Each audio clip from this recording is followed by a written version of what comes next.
There is a place deep in the ocean where pressure is 1,000 times stronger than that we're used to at the surface. This force is enough to turn an unprotected human into dust instantly. Well, maybe more like mud. Anyway, that's why explorers need some serious preparation and equipment to survive in such extreme conditions down in the Mariana Trench. It is as wide as 20 national malls in Washington, D.C., and about 1/5 as long as the diameter of Earth. People who went all the way down describe it as a chilly, quiet, and very peaceful place. They saw a bright blanket of red and yellow rocky outcrops, and there was a whole variety of unique, small, translucent animals. The popular myth is that more people have gone to the moon than to this deepest place on Earth is not true, though. In total, 24 humans flew to the moon, and at least 27 brave souls dove down to the Mariana Trench. Most of them were explorers and not proper scientists. They just go there for the thrills and also to collect video evidence of different wildlife, geological formations, and human-made objects. Humans started traveling around space and into the ocean depths at around the same time. The first moon landing was in 1969. And the first person to go down the Challenger Deep, the deepest part of the Mariana Trench, did so in 1960.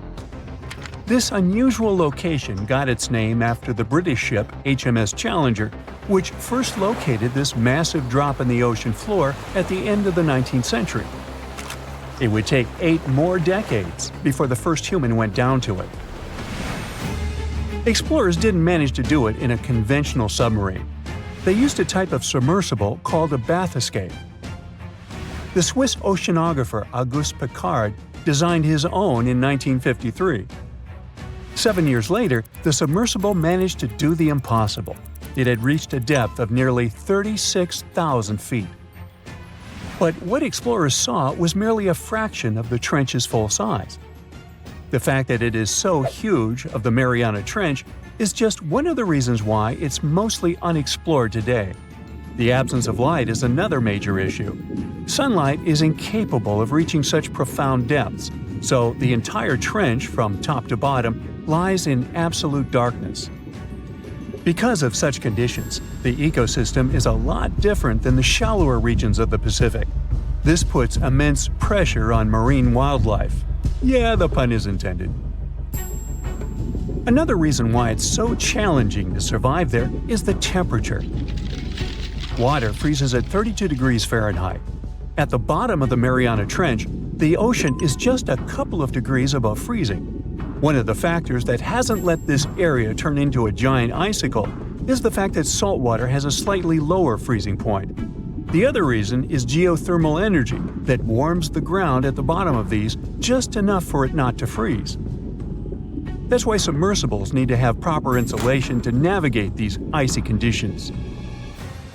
When they reach the bottom, researchers find out that this desolate and harsh climate is home to several animal species.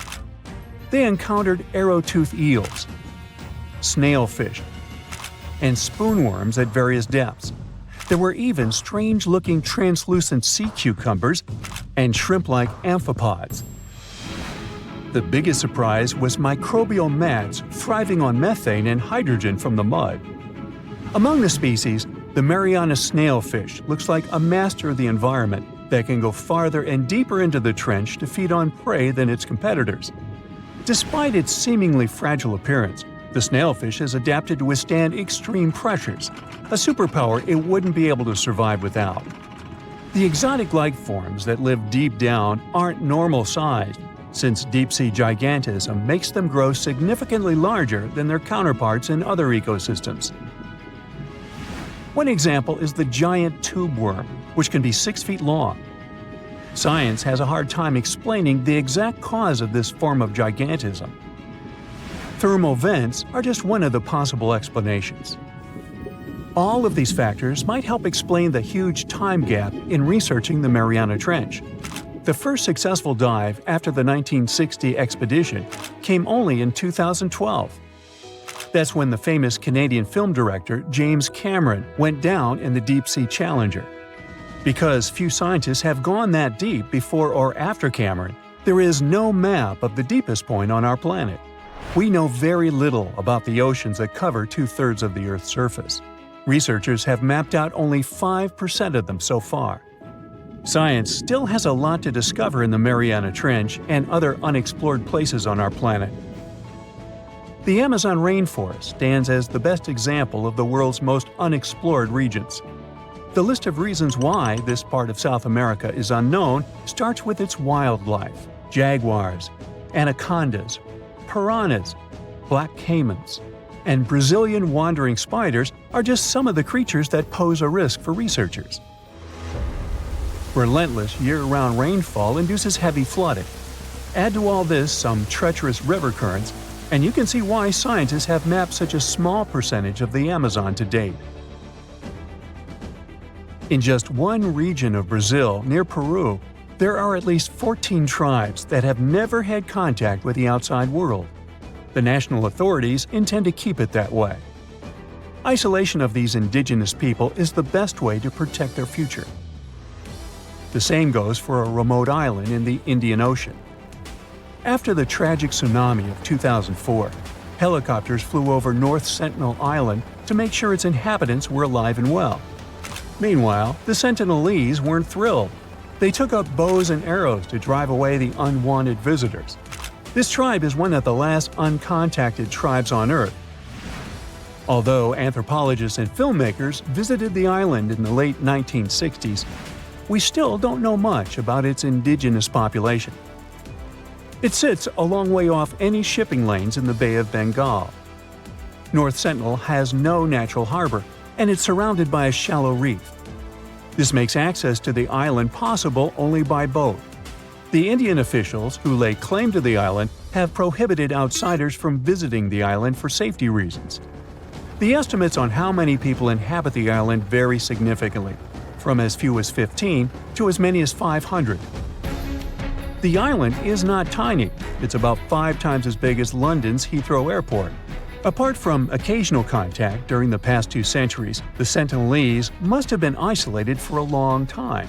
They are related to other indigenous groups in the Andaman Islands, but their neighbors cannot understand a word of their language. The continent of Antarctica has no permanent human settlements at all. The only people who periodically live there are international scientists. This vast expanse of ice and snow, roughly the size of the United States and Mexico combined, still has many regions where humans haven't set foot. Satellite imagery and photos that NASA's aircraft made from the air have mapped out the entire continent. So we know where to go, but it's not that easy.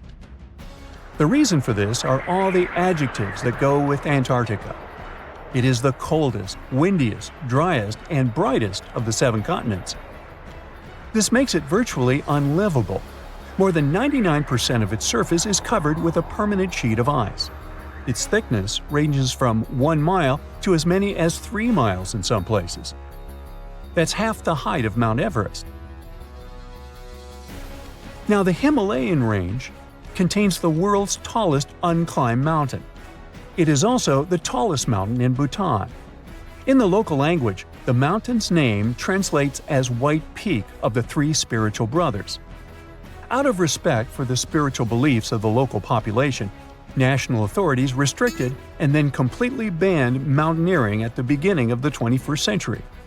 To this day, there is no evidence that any climber has ever managed to successfully reach the summit of this mysterious mountain.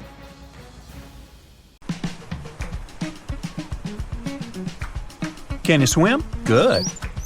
Because you're going on a journey to the deepest point of the Pacific Ocean. Now put on your flippers.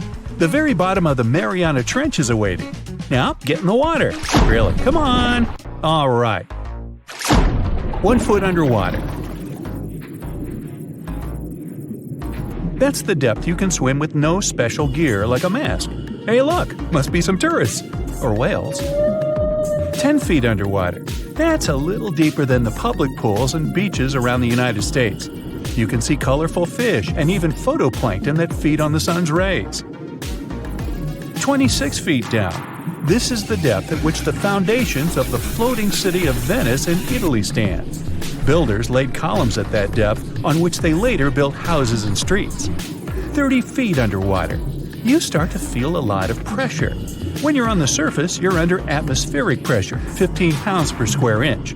But here, at 30 feet, that pressure is doubled. All the air pockets in your body, like your lungs or ears, begin to compress from this pressure, giving you discomfort. But no worries, your organs are soft and elastic, so you can keep diving. 40 feet underwater. Oops, you're running out of air. An average person can hold their breath for 30 to 90 seconds. The current record is an incredible 24 minutes and 37 seconds. Gasp. Okay, you'll need some diving equipment to continue your descent. There you go. Thank you very much. Tourists dive to this depth to look at reefs and corals. You don't need special skills for that, but you can't dive any deeper without training or a license. 45 feet down. Be careful. There's sharks swimming here looking for food, like you. Sometimes tourists descend to this depth in a safe cage to see the sharks up close. You're better off staying away from these predators and not attracting their attention. So make sure you're not wearing any bright and shiny jewelry. Sharks love that kind of thing. 62 feet underwater. You could see the Aquarius Reef Base Lab in Florida at this depth, if you were in Florida.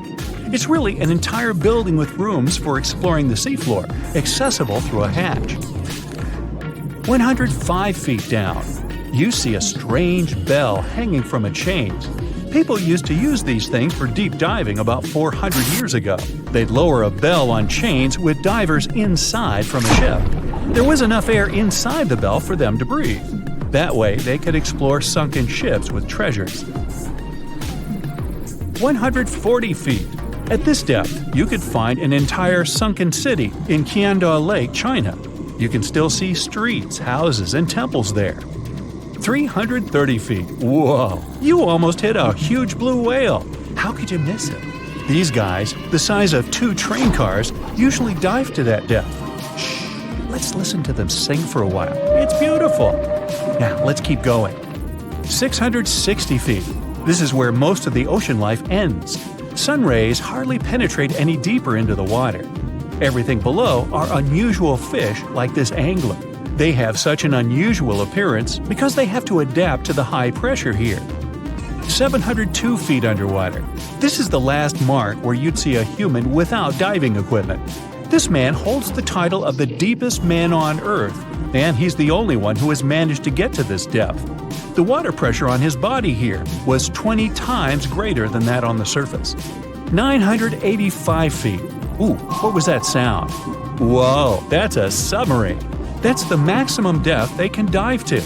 Some of them can reach speeds of 26 miles per hour. Fun fact, an ostrich can run twice as fast, but she can't swim. 1,090 feet. Say bye to this scuba diver. You won't see them any deeper than this. The world record was set in the Red Sea. It only took the diver 12 minutes to reach this depth, but it took him a whole 15 hours to return to the surface to avoid decompression sickness. So now you get an atmospheric deep diving suit. It's completely sealed, and you won't feel the insane water pressure on your body in it.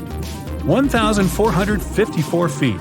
If you stuck the Empire State Building in the water, its tip would be here, and all the carpet inside of it would be wet. 2,300 feet down. The water pressure here is 70 times greater than on the surface. The flexible plastic parts of your suit can't withstand that kind of pressure. So here's some urgent delivery. It's an ultra-deep submersible. Now you can continue your dive all the way down. 2,717 feet. Here you'd see the tip of the tallest building on Earth, the Burj Khalifa. Alright, who's sinking all the tall buildings around here? 5,387 feet. This is the depth of one of the oldest and deepest lakes in the world, Lake Baikal. Its area is slightly larger than the entire country of Belgium. 8,040 feet. That's the record depth the Perdido oil platform reaches in the Gulf of Mexico, and its above-water part with 3 decks is almost as high as the Eiffel Tower. 11,962 feet. This is the average depth of the Atlantic Ocean.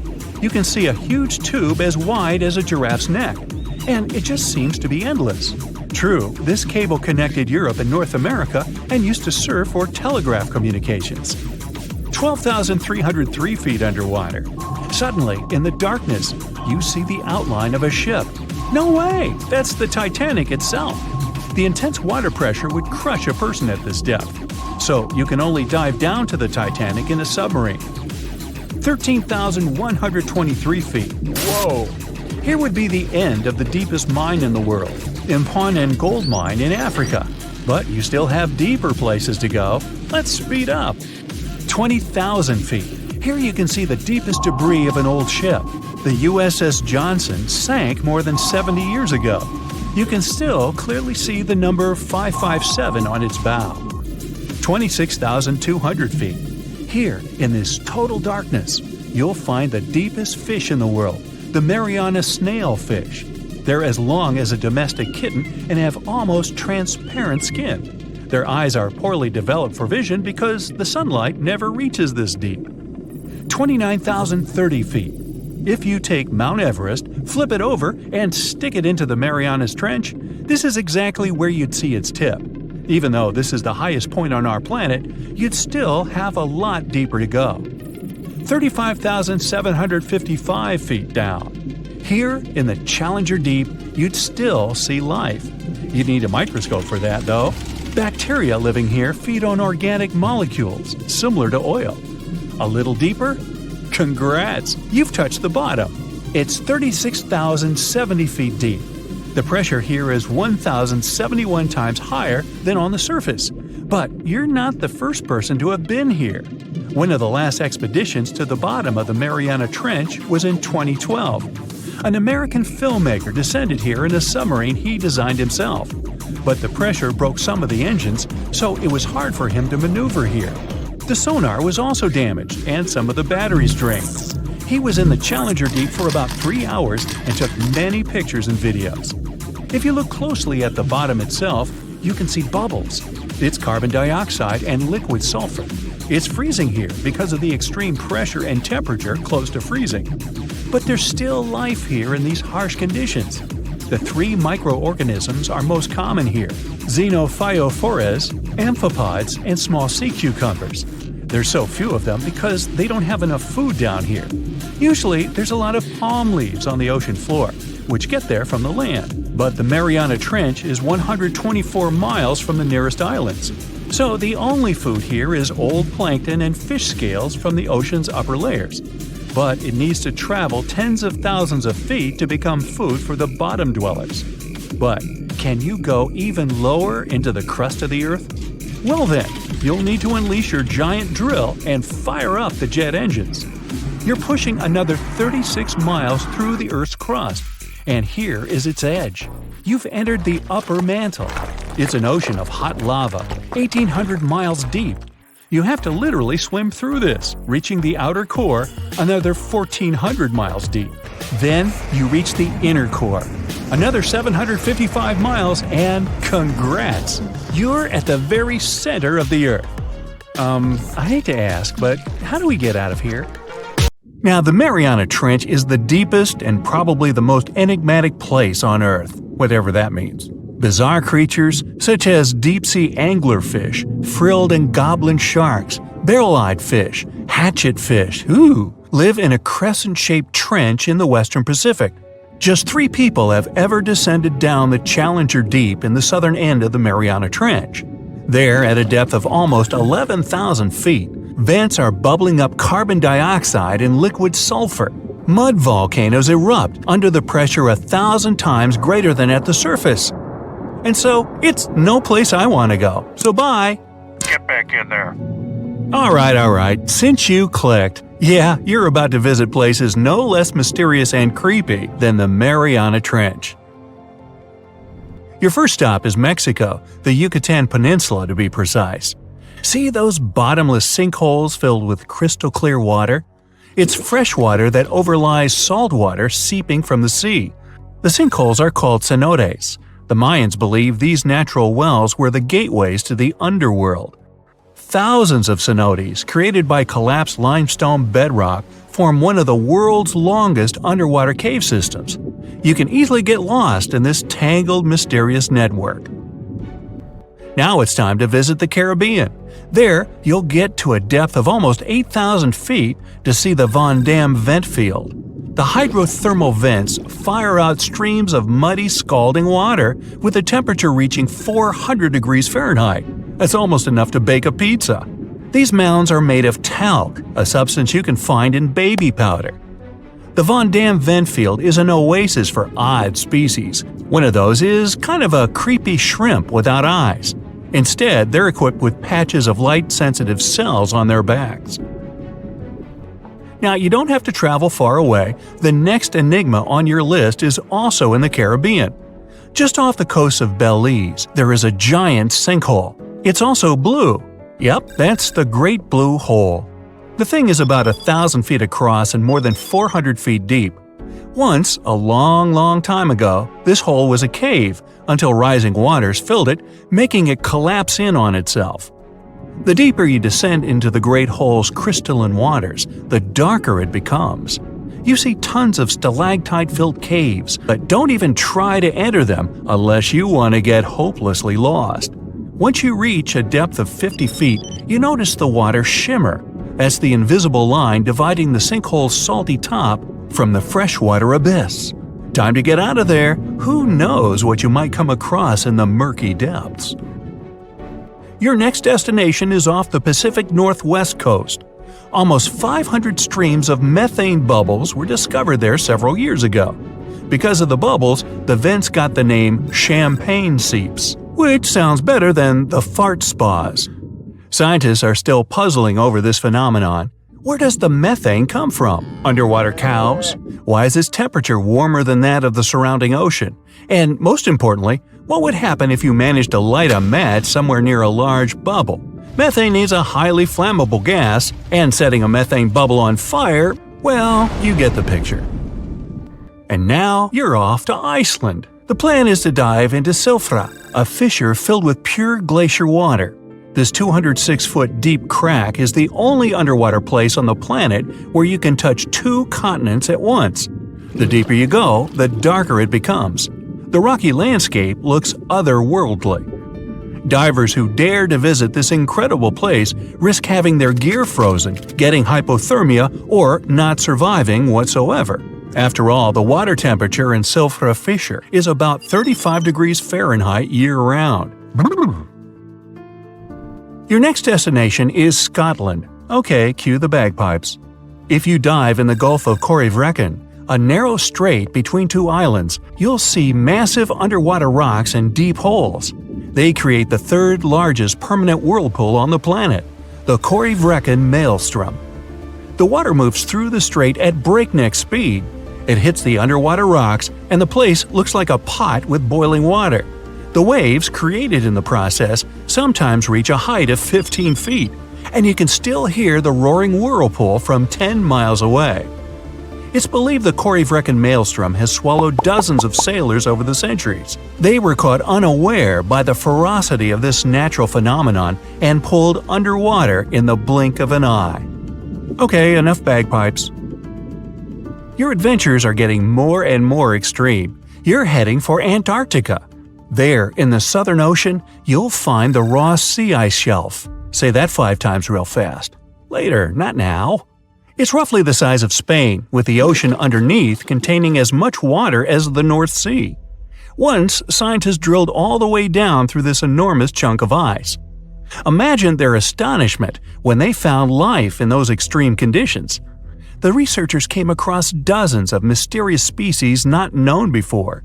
The most unnerving were upside-down swimming fish and overturned sea anemones hanging in the frigid waters. Hopefully, bizarre places with a notorious reputation don't frighten you. Well, too bad, because you're about to visit the Bermuda Triangle. It's an area between Bermuda, Florida, and Puerto Rico where planes and ships seem to vanish in thin air. For the first time, this place attracted a lot of attention in 1945. That's when 5 U.S. Navy planes disappeared during training. Before radio contact was lost, the flight leader said, "We're entering white water. Nothing seems right." After that, the planes with 14 men flying them disappeared. Even scarier, a rescue plane with 13 people on board never came back as well. Some people believe the mythical city of Atlantis lies at the bottom of the triangle.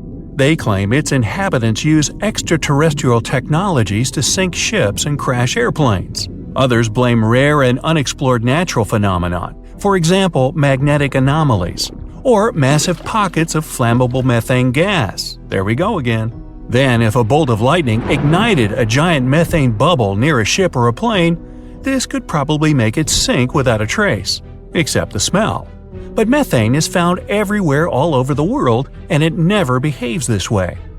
Some experts aren't sure there's a mystery to explain whatsoever. Lots of busy routes pass through this area. No wonder more ships and planes sink there than anywhere else. Now, prepare some warm clothes. You're heading for the north again. Your destination is Cape Desolation in Greenland. Nice place. In 2012, Canadian researchers were sampling the water in that area, and their equipment came back to the surface with pieces of coral attached to it. That's how a cold water coral reef was stumbled across. These unique pinkish corals can easily go without sunlight and live in strong currents 3,000 feet below the surface. Another unique spot you can't miss lies between Greenland and Siberia.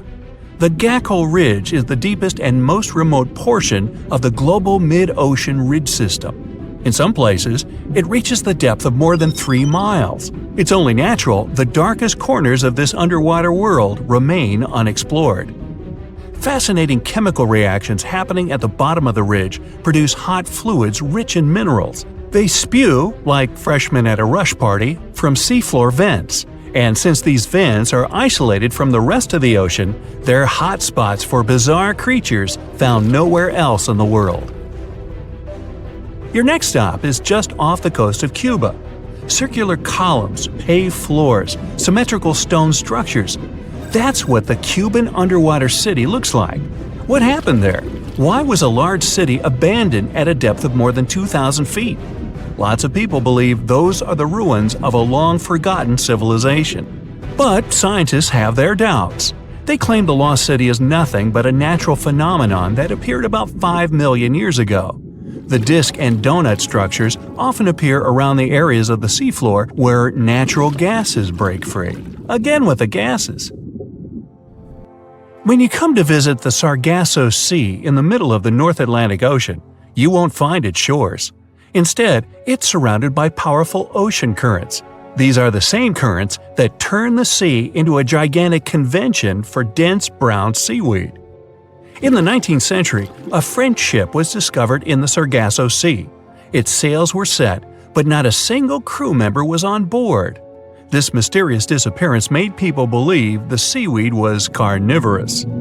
The Sargasso Sea is indeed a weird place. It's always eerily calm and unnaturally warm, even though it's surrounded by the churning, freezing waters of the Atlantic Ocean.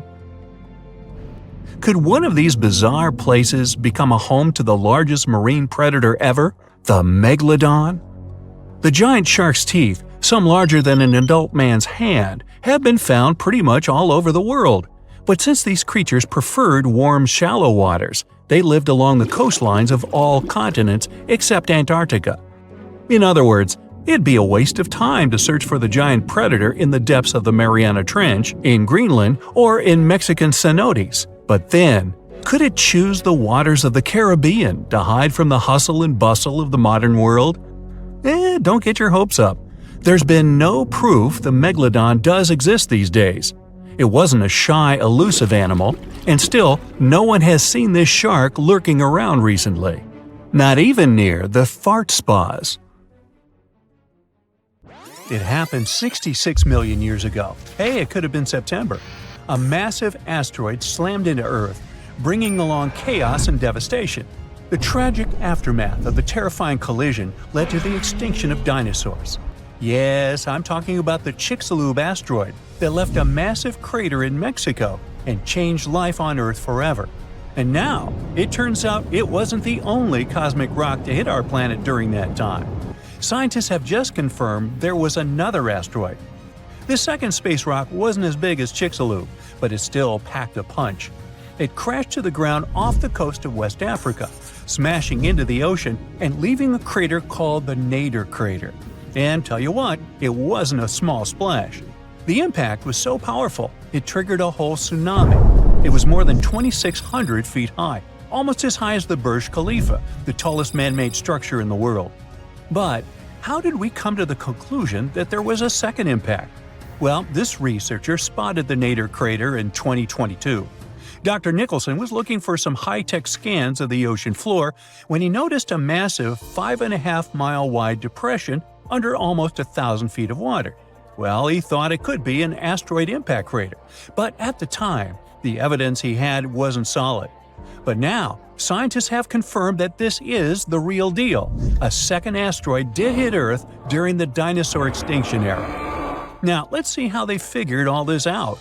For one thing, there were those super high-resolution 3D seismic images. They allowed researchers to peel back layers of the ocean floor and get a crystal-clear look at the crater. It was like going from a blurry old ultrasound to the kind of 3D scans where you can see every little feature. Their findings confirm that the crater was left by an asteroid, somewhere between 1,500 to 1,640 feet wide. And it didn't just create a hole in the ground. The impact was so intense that it produced a central peak, formed escalating ridges around the crater, and even left a damage zone that stretched out for thousands of miles. Using those super detailed images, the scientists have managed to reconstruct what happened right after the asteroid hit the surface of our planet. First, it slammed into the ocean, creating an initial bowl-shaped crater. As the shockwave spread, the seabed was shaken so violently that it triggered landslides, and the soft sediment surrounding the crater collapsed inward, creating a noticeable brim. As you already know, the impact also triggered a tsunami, and it was so shockingly powerful that its waves didn't just go outward, they actually turned back towards the crater, leaving huge scars on the ocean floor. And this wasn't just one big wave. No, it was a whole series of them, a train of tsunamis smashing everything in their path. Now, this second asteroid impact is a huge deal for scientists. It's a rare opportunity to study a marine impact crater in such incredible detail. There are only about 20 confirmed marine craters in the world, and none of them have been captured with this level of precision before. Plus, this data allows scientists to test new ideas about how craters form in water. You see, unlike craters on land, marine craters are hidden under layers of sediment, which makes them tricky to study. But with this new 3D imaging, we can look at the crater in all its layers. It's like slicing into a cake to see what's inside. Dr. Nicholson and his team are now dreaming of drilling into the crater and recovering samples from deep below the ocean floor. This would allow them to measure the shock pressure during the impact and figure out what happened in the minutes, hours, and days following the collision. Of course, the Chicxulub asteroid is still the star of the show when it comes to the dinosaurs' extinction. This space traveler was giant, somewhere between 6 and 9 miles wide. It hit Earth at a devastating angle, sending vaporized rock and gas into the atmosphere. It caused an impact winter that lasted for 15 years, because all that stuff blocked out the sun and plunged Earth into darkness. Now, probably the most intriguing thing is that some experts think the Nader asteroid might have been a chunk that had broken off from Chicxulub before it hit Earth. It's still just a theory, but if true, it could mean that Earth got hit by a double whammy from space. Now, let's travel back in time to the year 1908 in Siberia. Look around. You see nothing but trees and rivers. And suddenly, a huge object, around 150 to 300 feet in diameter, dashes through the Earth's atmosphere. Is it a comet? An asteroid? Scientists aren't sure. What they do know for sure is that this intruder blew up in the sky over Tunguska, leading to one of the most powerful blasts in recorded history. It completely leveled the forest below, knocking out 80 million trees over an area of around 830 square miles. And that's an area larger than that of cities like Los Angeles or New York. The trees were literally flattened, and their trunks were stripped of branches. They were also arranged in a bizarre radial pattern around the epicenter. But what if this explosion had happened over a city? Every single building would have been destroyed, and countless lives would have been lost. Luckily, this disaster occurred in a super remote part of Siberia. The creepiest thing, though? When scientists finally reached the area years later, they found no impact crater. No wonder it led to even more mystery. The most logical explanation is that when the object went off in the sky, probably around 3 to 6 miles above the ground, it blew up before it could hit the ground, and still, it didn't stop the blast from leveling an entire forest. Fast forward to 2013 and another mind-blowing event, this time over a much more populated area, the city of Chelyabinsk. It was a regular February morning when an asteroid about 60 feet in diameter entered Earth's atmosphere, lighting up the sky. It was moving at a staggering speed of around 43,000 miles per hour. It blew up in midair, about 18 miles above the city. It was a horrific view, but luckily, the asteroid disintegrated high enough in the atmosphere without hitting the ground. If it had touched down, the city would have been in big trouble, because even though there was no direct impact, the explosion still created a shockwave that tore through the atmosphere, hitting the ground with enough force to shatter windows all over the place. The blast damaged around 7,200 buildings, but fortunately, there were no direct fatalities. Still, it was a major wake-up call. This wasn't just some far-off cosmic event like Tunguska. This asteroid exploded over a modern populated area, and the damage was very real. The good news? Scientists are getting better at spotting such objects before they get too close. Space agencies around the world, like NASA, are tracking near-Earth objects to figure out which ones could pose a risk. But as we can see from these two events, sometimes space rocks can still sneak up on us. And while the chances of a major impact are low, the stakes are really high. At the moment, there's one asteroid that NASA is keeping an eye on. It's called Bennu, and it's about the same size as the Nader impactor. Bennu is considered one of the most hazardous objects in near-Earth orbit. According to NASA, there's a small chance it could hit the Earth between the years 2178 and 2290, and the biggest risk date is September 24, 2182. But don't freak out just yet. The odds of the impact are only 1 in 2,700, but still, it's a reminder that Earth is always in the cosmic firing line. The snowpack over your head splits in two right in front of your eyes and starts tumbling down in the frozen slope to its resting place far below. Anything in its way is crushed under the immense mass of snow and debris. You're witnessing an avalanche, one of the most dangerous natural disasters. But what if I tell you about another kind of avalanche, no less blood-chilling than the mountain one? And the most bizarre thing about it is that it occurs underwater. Underwater avalanches are powerful and disastrous natural phenomena, often much more dangerous than land ones. They have the potential to wreak havoc on the entire planet, leading to catastrophic consequences. The most alarming thing? They occur all the time under the surface of the ocean, impossible to see, predict, and extremely difficult to measure. Such avalanches can get 100 times larger than land ones, and they pose a great risk to the world's communications, capable of leaving the entire planet without the internet. But we'll talk about it a bit later. First, let's go 60,000 years back into the past. We're near the northwest coast of Africa, ready to witness the colossal scale and devastating impact of a ginormous underwater avalanche. It started as a quite small underwater landslide in the Agadir Canyon. At first, it was just 0.35 cubic miles of material, but in no time, this mass increased more than 100 times in size while traveling across the Atlantic Ocean floor. As the avalanche sped up and grew, it picked up gravel, sand, rocks, and mud.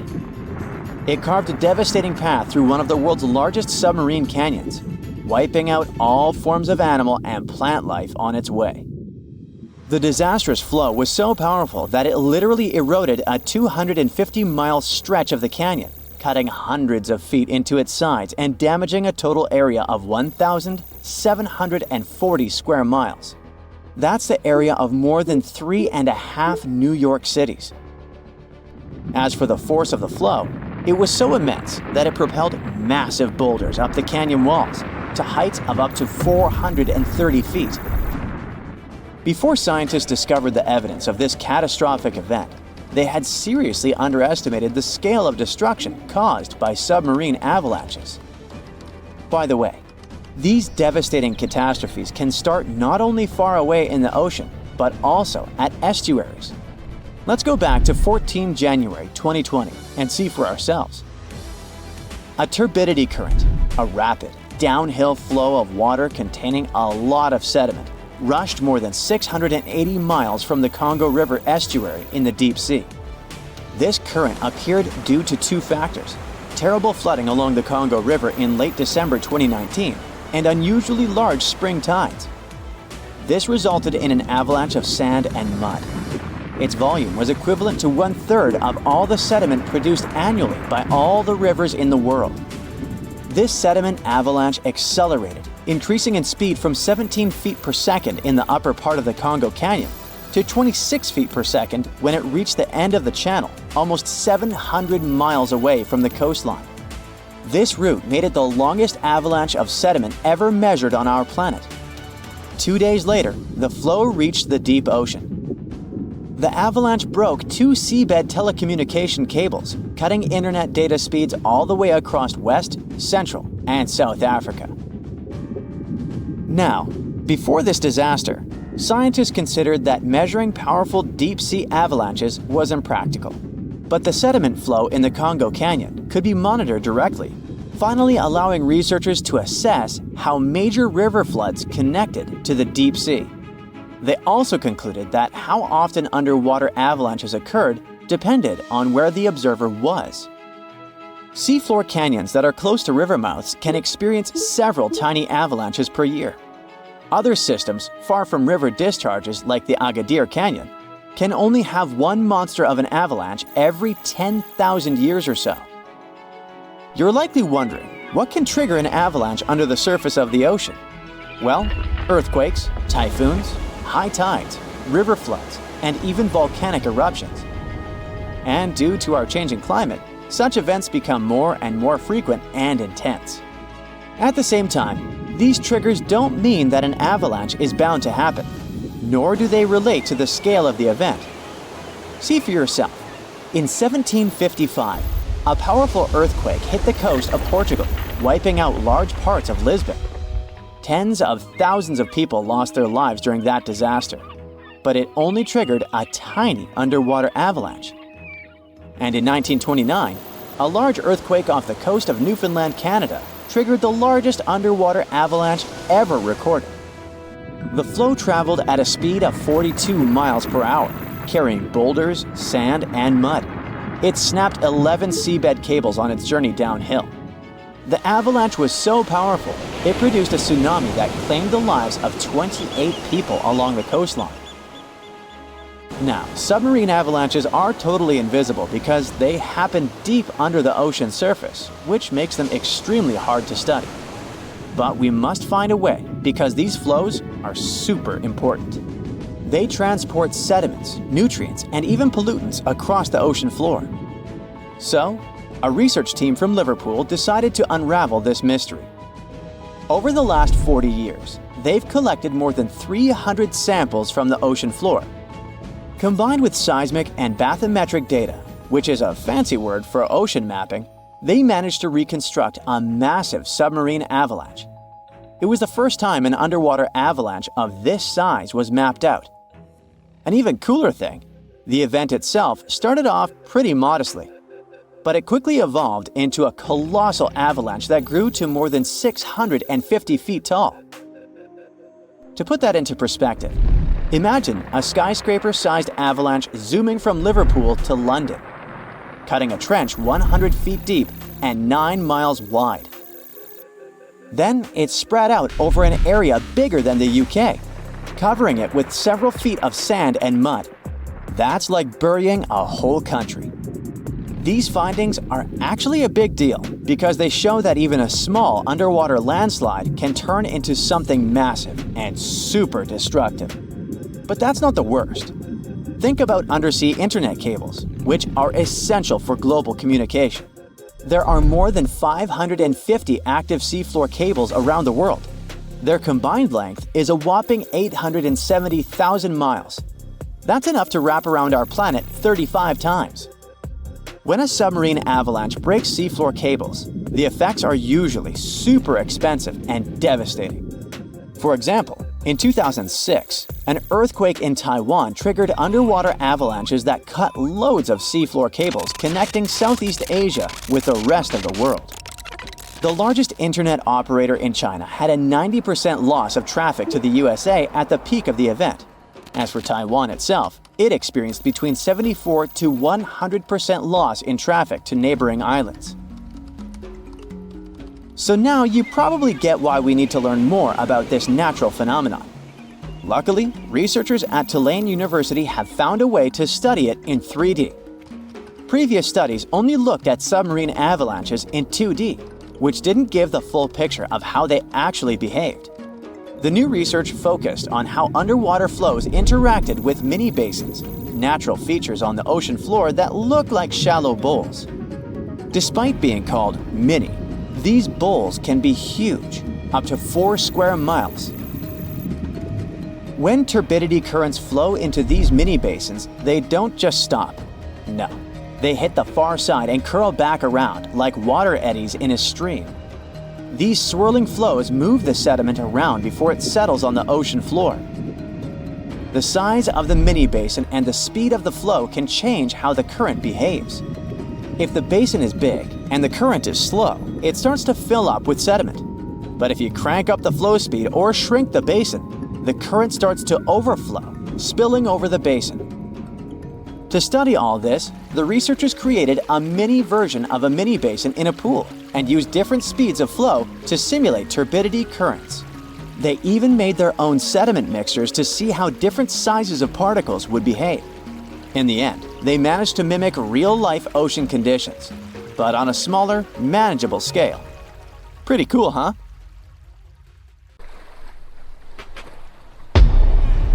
Many terrifying animals live deep beyond the waves, like this vampire squid living 3,000 feet below the surface in almost complete darkness. This animal has a cloak, like a vampire's. That's why it's called the vampire squid. Deep down at the bottom, it can't use ink to defend itself.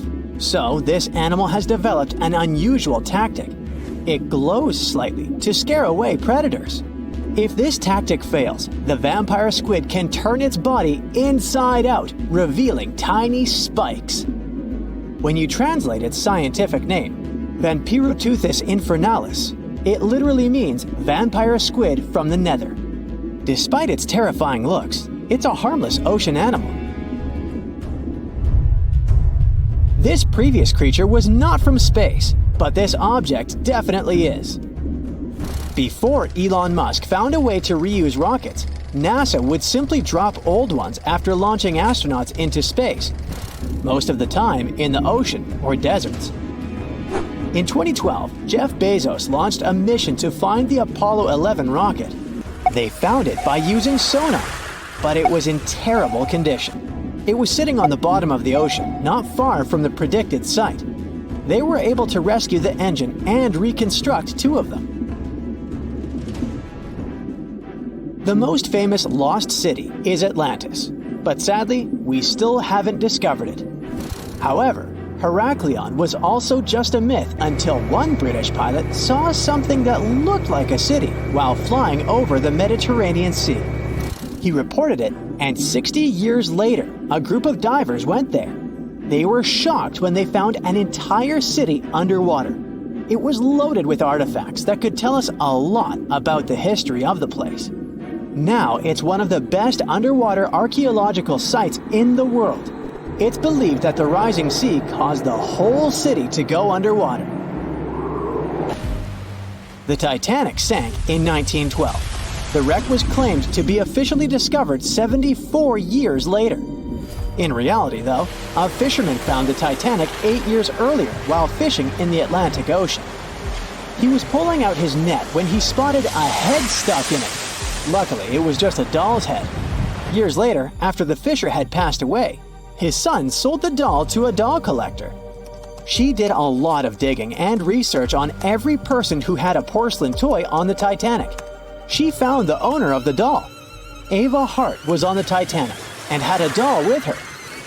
Ava survived the catastrophe by a miracle, but her toy didn't.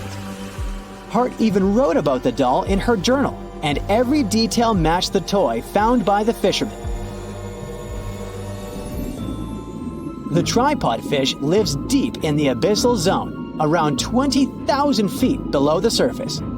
It's adapted to such immense depths and uses its tripod fins to stay still on the bottom. This creature doesn't have big eyes, but even if it did, these eyes would be useless in the darkness. Instead, the tripod fish uses its fins like antennas to detect any movement in the water. This creature doesn't have much luck when it comes to its love life, so it had to develop unique tactics to reproduce. One fish can be both male and female. The next bizarre creature is the lizardfish. It has tons of razor-sharp teeth, a huge mouth, and really big eyes, which it uses for hunting. All this makes the animal look freaky. The lizardfish lives at depths of around 11,000 feet in the midnight zone, where there is zero light. This freak of nature basically eats everything it can fit inside its mouth, from small fish to other lizardfish. On the other hand, when they see other reptile fish, they probably fall in love instead, because finding mates at those depths is not an easy task. Like the tripod fish, the lizardfish can be both male and female at the same time. When you think of a river, you usually picture it on land. Still, nature is quite unpredictable, and it created a river flowing under the ocean in California. It's running at a depth of around 2 miles. This river has everything that an ordinary river has: sunken logs, trees, and rocks. And despite its uniqueness, it's not the only one in the world. There are also others in the Amazon and Greenland. A terrifying creature was discovered near Angola's coast by a remote operating vehicle. It looks like it doesn't have a head or a body. It was sitting at a depth of around 4,350 feet below the surface. After doing research, scientists concluded it wasn't anything from a sci-fi movie. It was just a cluster of siphonophores stuck together. In 2015, some random guy was diving in Caesarea, and something shiny caught his eye. He reached out, grabbed it, and realized it was a gold coin. After that, he examined the bottom and found out that there were many more. He reported the incident to the local authorities, and they concluded that he had found Arabic treasure. The coins were made of solid 24-karat gold and were a few thousand years old, but due to the perfect salinity and temperature, they looked brand new. The coins belonged to a ship carrying cargo. It was caught up in a storm and unfortunately sank.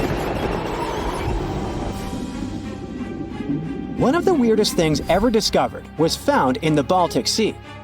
It's an anomaly that looks as if it was created by a different civilization. It was discovered by Swedish researchers, and they basically had no idea what it was. They had to ask tons of other scientists for their opinions. When you look at this formation from above, it's 200 feet long and looks exactly like a fallen spaceship. It's hard to believe that it's a natural formation, but spoiler alert, it's totally made by nature because the Baltic Sea has gone through many erosions throughout history. Most likely, the bizarre formation is the result of these processes. A group of divers in Madagascar were shocked when they found this 7-foot monstrosity of a knife on the seafloor. The speculation started immediately, and many said that the knife was from some giants that had fought megalodons and lived on Earth thousands and thousands of years ago. That could make a nice story, but the knife is most likely a movie prop that was lost at sea. One of the ocean's most bizarre animals is the frilled shark. It's believed that this fish is the reason for all those sea serpent stories that sea explorers of the past wrote about. These animals live pretty deep in the ocean, but sometimes they can be seen in shallow waters.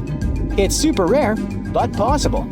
The frilled shark has a big mouth sporting around 300 teeth. It also has a long body that looks like a lizard's, and it is truly a unique species of shark. Its prey can be half of its size because this shark's stomach is like that of a snake, and it can swallow huge fish or crustaceans. Spotting a few worms in your garden is no big deal, but after seeing a 26-foot-long one in the ocean, you will make your wetsuit a little wetter. This worm is super rare, and it's completely harmless to humans. It's actually not a giant worm. It's a cluster of zooids that are stuck together in a worm-shaped formation. They usually only eat plankton, bacteria, and other tiny things that can be found in the ocean. Probably the scariest thing in the ocean that is 100% real is the magna pinna, which can be found at crazy depths of 20,000 feet below the surface. This monster looks like an underwater Slender Man, but it's just a squid with really long tentacles that can reach a terrifying size of 8 feet. This guy has only been seen a few times, and basically, we don't know much about this creature so far. In the past 30 years, scientists have made an incredible discovery of a new creature living deep beneath the surface of the ocean, and the name of the creature is the harp sponge. Now, if you're wondering why it took so long to come across this animal, then I might have the answer. These creatures typically hang out at a depth of roughly 11,100 feet beneath the ocean's waves. This sponge species was first discovered off the coast of California thanks to a robot that was sturdy enough to explore those crazy depths the ocean has to offer. This is no doubt an area of the planet where even the most benign-looking creatures can be potentially dangerous. But even scientists were surprised to find that this creature was more than just a sponge. Now, this might seem obvious, but the harp sponge got its name because its basic structure, referred to as a vein, is the same shape as a harp. Each vein is made up of a horizontal branch supporting several parallel vertical branches. But don't let the harp sponge's fanciful and amusing appearance or its non-intimidating name fool you. Yeah, the harp sponge is very much a deep-sea hunter. It has a unique ability to capture and envelop small animals using its rhizoids, short, thin fibers. With their help, the harp sponge clings on to the soft, muddy bottom and catches tiny creatures that get swept into its branches by deep-sea currents. Uh-oh. Other sponge creatures often feed by pulling bacteria and bits of organic matter from the seawater and filtering them through their bodies.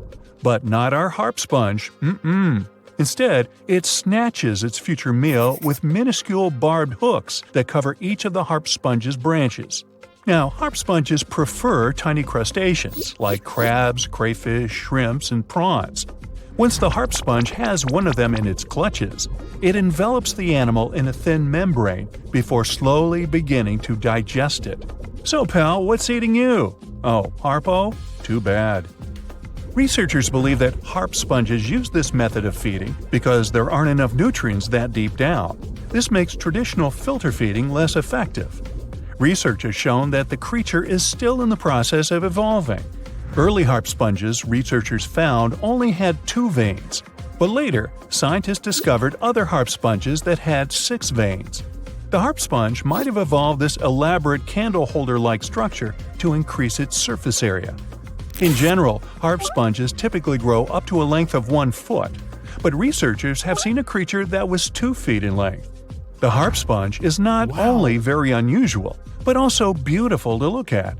See those tiny white balls on top of the branches? Now, why don't we look at some other creatures that live below the photic zone of Earth's oceans? The photic zone means the area beneath the ocean's surface that still receives some sunlight. Thanks to this, there are loads of different creatures and organisms living there. Any animal living beyond this layer qualifies as a deep-sea creature. The Tomopterus worm is a segmented worm you can find in the twilight zone of the ocean. This is the area that lies between 650 and 3,300 feet beneath the surface. These creatures are often no more than 1 inch long, but the largest of them can grow up to 1 foot. While swimming around and feeding, these worms do what researchers describe as an amazing smooth dance. That's because the creatures can swim extremely quickly and maneuver at tight angles with ease. Now, I know most people hear the word worm and think of the common earthworm, so it's quite interesting to know there's a deep-sea worm out there that never leaves the water during its entire life. Similarly, most of us try to avoid jellyfish that either rest on the sand or sit on top of the ocean waves. This isn't the case with a cresota jelly. That's a deep-sea creature too. This beautiful jellyfish is mostly ruby red, bright orange, or electric purple.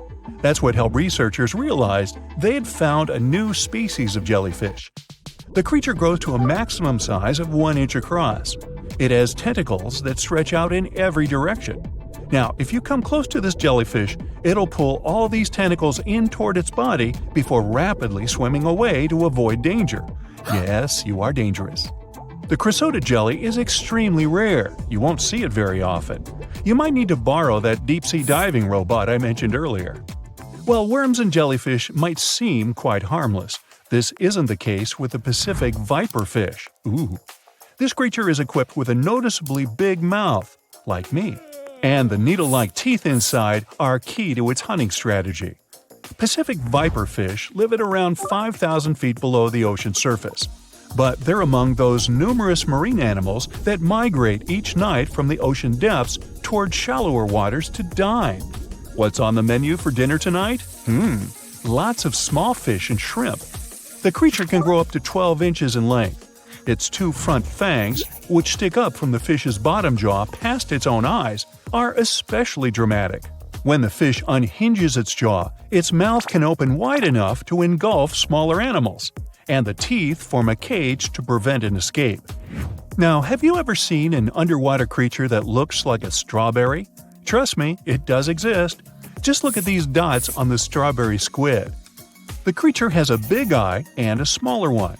You might think this unconventional pairing would be awkward and uncomfortable, but it's actually the opposite. The big left eye looks upward. It spots shadows cast by other animals in the dimly lit waters above. The eye's tubular shape helps it collect as much light as possible. On the other side of the squid's head, you can see its right eye. It's small and looks downward. This eye searches for flashes of bioluminescence produced by animals lurking in the darker waters below. Now, bioluminescence means the production and emission of light by living organisms. By the way, the squid has a nickname. And no, it's not Squiggy, although that's a great one. It's known as the cockeyed squid. This is simply due to the remarkable difference in size between its 2 eyes. I think I like Squiggy better, and so it goes. Since light doesn't reach the deep sea, the strawberry squid's body actually looks black.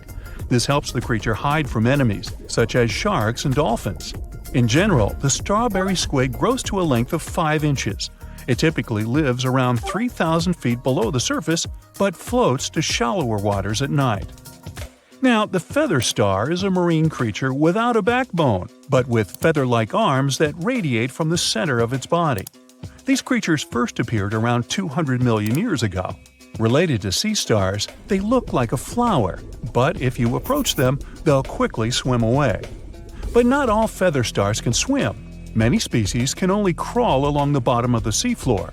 Like some of the other deep-sea creatures we've looked at, the feather star can adapt to its surroundings. It has a creepy ability to shed its arms, the same way some lizards can shed their tails. This also helps them escape from their enemies. Feather stars live all across the globe, from the equator to the poles, from the shallow waters on top of reefs to the deep, deep sea. Now, given that we're dealing with mysterious creatures, the name of this one is quite fitting. The swift vampire squid should be the official symbol of life in the deep sea. The animal has a dark red body, huge blue eyes, and a cloak-like web that stretches between its 8 arms. This, along with its name, may suggest that the creature is some form of a terrifying hunter. In reality, though, the vampire squid is a soft-bodied, timid creature, about the size, shape, and color of a football. It grows to roughly 12 inches in length and lives 3,000 feet below the waves. There's almost no oxygen there, but also relatively few predators. Whew, I think I'll need to decompress from this one. What's the scariest predator under the ocean? The crocodile? I don't think so. Loch Ness Monster? Please, it never existed. How about the Kronosaurus?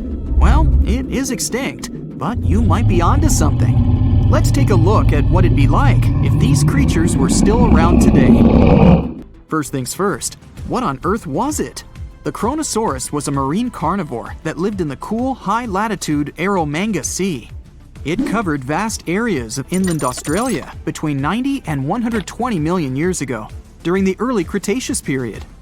Near-complete fossils of the creature were also found near Colombia, which is a country that has a noted connection to prehistoric reptiles and turtles. This fact makes it extremely possible that the monster I'm about to describe existed worldwide.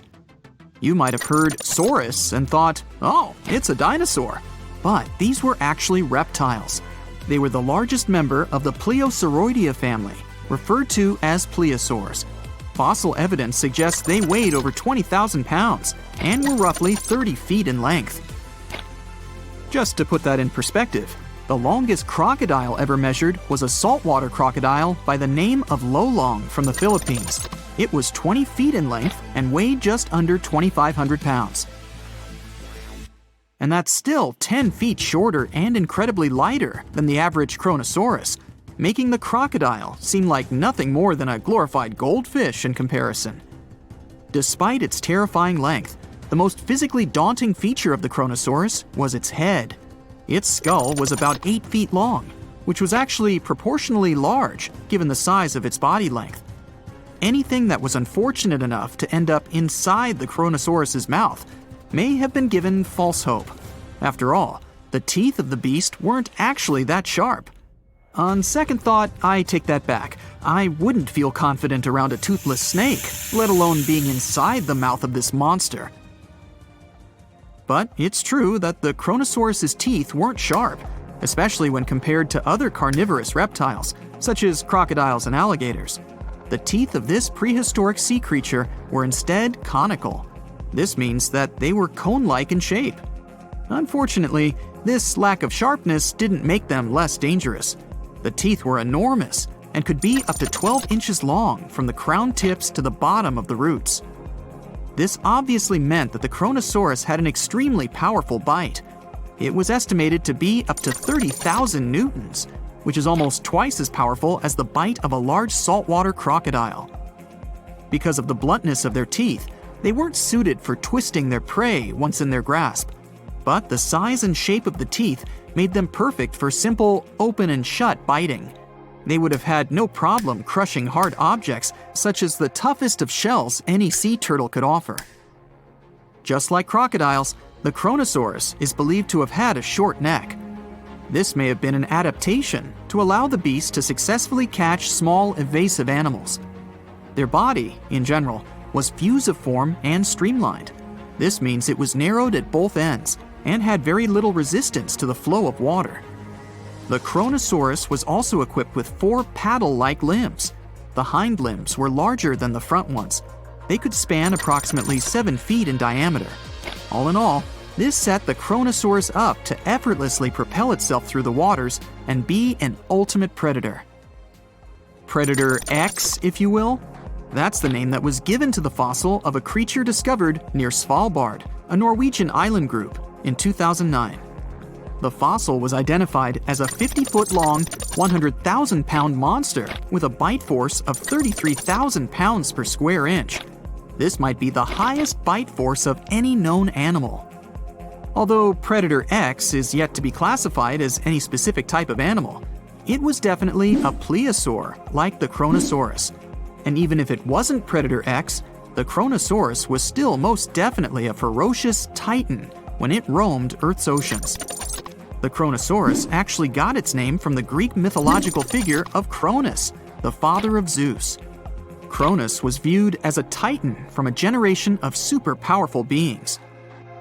So what was it that the Kronosaurus, this terrifying monster, actually feasted on to satisfy its appetite? This creature was known to eat sea turtles, squid, and other larger marine reptiles of that time, such as elasmosaurids and ichthyosaurs. This suggests that if crocodiles existed in the realms of the Kronosaurus, they too might have turned into lunch for the beast. There's evidence from the fossil remains of the Kronosaurus that suggests that they also feasted on sharks, which I know is a disappointment to those of you who view that beast as the king of the ocean. Not when the Kronosaurus was around, my friend. In any case, grounding all kinds of food into small pieces to help digest them would have been difficult without small teeth. This explains the presence of rounded stones found in many of the remains of these sea creatures. Researchers believe these stones may have been swallowed to control buoyancy or to help process food.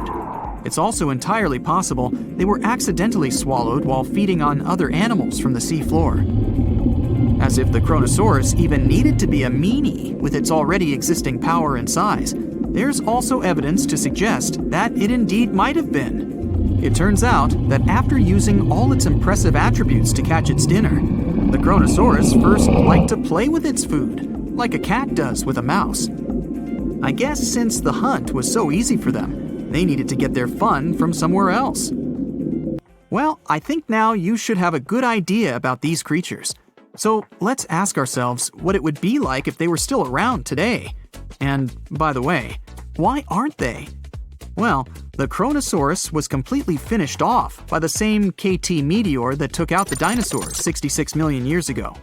But even before this catastrophic event, they were coming under increased pressure from an even bigger and more vicious family of carnivorous marine reptiles known as mosasaurs. You can't always be a top dog, I guess, or rather, top marine reptile. But what if this never happened, and they were still roaming Earth? Well, this might be obvious, but can you imagine what kind of impact that would have on sea tourism? Based on the impact that famous movies about sharks and killer whales had, what do you think the presence of a Kronosaurus in the ocean would do to beaches? The very creature that would eat sharks and whales for breakfast. Beaches would certainly become a great place to go for a quiet walk, because nobody else would even be there. And what about such activities as boating, surfing, and scuba diving? You think anyone would dare try them, knowing that this 30-foot beast could be lurking beneath them? Let's give humans some credit and assume most of them wouldn't. This would cripple the global sea tourism industry, which is responsible for earning roughly $143 billion every year. Just to make sure this shocking point hits home, the most expensive yacht to ever roam the ocean was called the History Supreme. Its master bedroom was believed to have a statue made of T-Rex's bone and a wall made of meteorite rocks, as well as a 24-karat gold panoramic wall aquarium. Anyway, this yacht was worth nearly $5 billion, meaning you could buy 38 of them with the money lost in potential damages to sea tourism caused by the Kronosaurus. I'm sure that the yacht's owner was happy the beast never made an appearance in their luxurious aquarium. So luxurious, in fact, that some people believe the History Supreme, reportedly owned by some business genius from Malaysia, never even existed. Rumor has it that it was simply an elaborate hoax fabricated by the supposed designer. Anyway, I don't think the trouble would just stop there. People could actually be in serious danger, regardless of being near the ocean or not. No, I'm not about to tell you that this thing would grow legs, adapt to living on land, and start picking us off one by one. At least, I hope not. I'm just going to point out the damage that the Kronosaurus would inflict through its devastating impact on sea trade. In America, ocean transit accounts for 76% of national trade. On top of this, more than 100 vital pharmaceutical products originate in the sea. I'll also state the obvious and point out that the ocean is a huge food source for us humans. The presence of the Kronosaurus could have a great impact on our relationship with the ocean, something we usually take for granted. Lions, dogs, cats, all these mammals sleep in pretty comfortable positions. But not whales. They look like giant floating loaves of bread, which is a scene one diver accidentally came across in the Caribbean Sea. 6 whales were just standing upright with their tails pointed down at a depth of about 65 feet below the surface. Scientists discovered that when sperm whales take a nap, they stay in this position for 10 to 15 minutes. They don't move or breathe. But these creatures spend only 7% of their time asleep, far less than other mammals. Usually, they either rest peacefully in the water or relax, slowly swimming next to other marine animals. When they're moving and sleeping at the same time, they're actually taking a nap. These animals can't go too deep and need to stay close to the surface. Great white sharks sleep and hunt at greater depths, which means one less thing to worry about when taking a quick nap. Plus, it gets pretty cold the deeper you go, and whales need warmer environments that can help them maintain the temperature of their large bodies. When alone, dolphins enter a stage of deep sleep. It usually happens at night and lasts for only a few hours at a time. While sleeping, the animal floats at the surface. It shuts down half of its brain, I can relate, together with the opposite eye. The other half is at a low alert level, awake and ready to react if some unwanted visitor comes closer. The part of the brain that is awake also sends signals when it's time to go up to the surface to take a breath of fresh air. Marine mammals have the blowhole. That's a flap of skin they can open and close whenever they want. People breathe automatically. Your body knows what it needs to do even when you're sleeping. But whales and dolphins have a voluntary breathing system. It means they need to consciously go to the surface to get some air. And one part of their brain needs to always be awake to inform the animal it's time to go up. Whales and dolphins can hold their breath way longer than other species. They also have a higher tolerance for carbon dioxide and can take in more air. Their red blood cells store more oxygen too. Whales and dolphins' blood goes only to those body parts that really need oxygen. If a whale only uses its brain, heart, fins, and some other muscles needed for swimming at the moment, those will also be the only body parts that will get the oxygen. Digestion or other functions can wait. The ocean is not a place where you can relax and peacefully fall asleep. While sleeping, fish reduce their activity. Their metabolism becomes slow. Some of them keep floating in the same spot. Others find a safer place among corals or in the mud.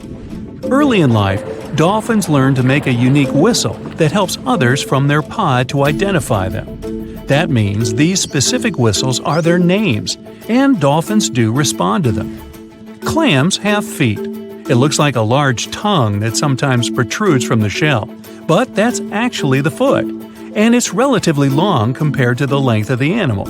Clams use this limb to dig themselves in the sand.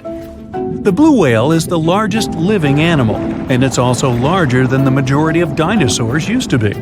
They can grow to more than 100 feet long and have a weight of almost 200 tons. That's like 50 adult elephants. A blue whale's tongue alone can weigh more than one elephant. Such a giant surely needs to eat a lot, 500,000 calories in just one mouthful. The blue whale's heart is the size of a small car and weighs 1,300 pounds.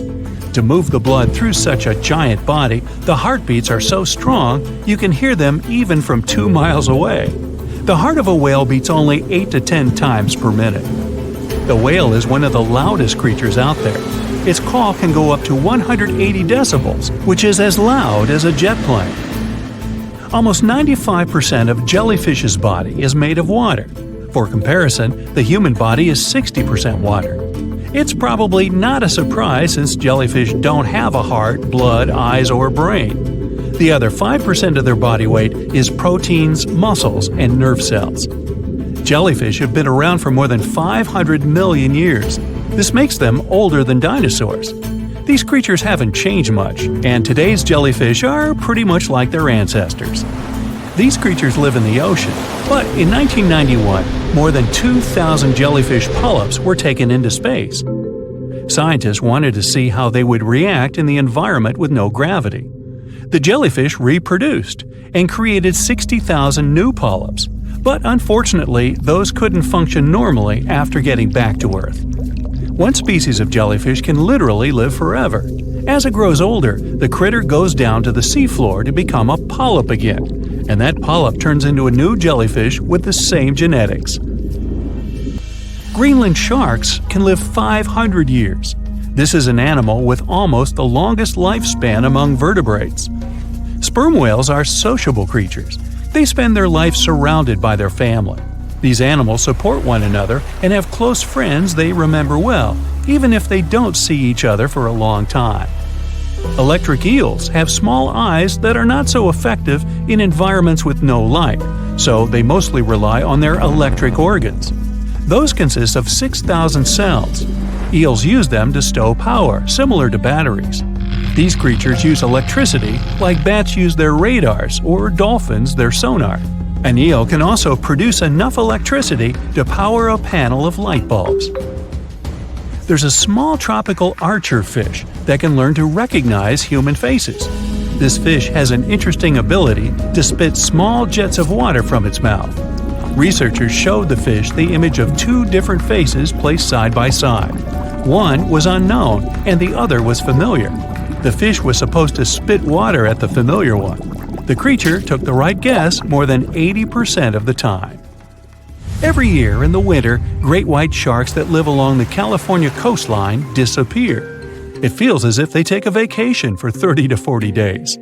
The animals go to a point halfway between Hawaii and Mexico. They might do it to get some food, relax, or hang out with their buddies from other areas. The spot is now called the Whale Shark Cafe.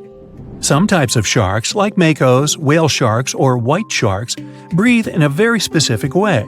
It requires them to swim all the time. They also need to move quickly and with their mouth open. This way, the oxygen can enter and reach their gills. Sea sponges are some of the most primitive animals. They're immobile, don't have a mouth, eyes, bones, brain, heart, lungs, or any other organ whatsoever. And still, they're alive. There's such a thing as a sea unicorn. That's an animal called the narwhal. Its horn is actually a tooth that can grow up to 10 feet long. Manatees, also known as sea cows, are distant relatives of elephants. Their weight can go up to 1,000 pounds. These creatures are vegetarian and need to eat around 10% of their total weight on a daily basis. That's lots of sea salad. In some cases, manatees share space with alligators, but they get along pretty well. You can even find a photo from Florida where an alligator rides a manatee's back. Frogfish have special fins that help these creatures walk along the sand. They're very useful in shallow waters. A ghost pipefish is hard to see, but once you spot it, you're bound to get really surprised. Its head makes up over 40% of its body. Crabs don't feel like wasting time on such formalities as putting foods in their mouth. That's why they taste it with their feet, which is where their taste buds are. Marine iguanas are the only lizards on our planet that like spending time in the ocean, even though they mainly live on land. They're herbivores that feed in shallow waters and swim like snakes. Iguanas use their long claws to hold on to the bottom when they need to graze. Green turtles can cross over 1,400 miles when migrating. They try to find the perfect spot to lay their eggs. Penguins sort of fly when they're underwater, reaching a speed of 25 miles per hour. More than 5 million years ago, I've heard, I wasn't around then, deep-sea worms and humans had a common ancestor. So we still share 70% of our genes with these creatures, and with sea stars, squid, and octopuses. The ocean covers over 70% of our planet, and over 80% of it is unexplored. More than 1 million species live there. But there are not only animals, 3 million shipwrecks are lying all over the ocean floor, hiding mysterious stories. Many of them are yet to be discovered.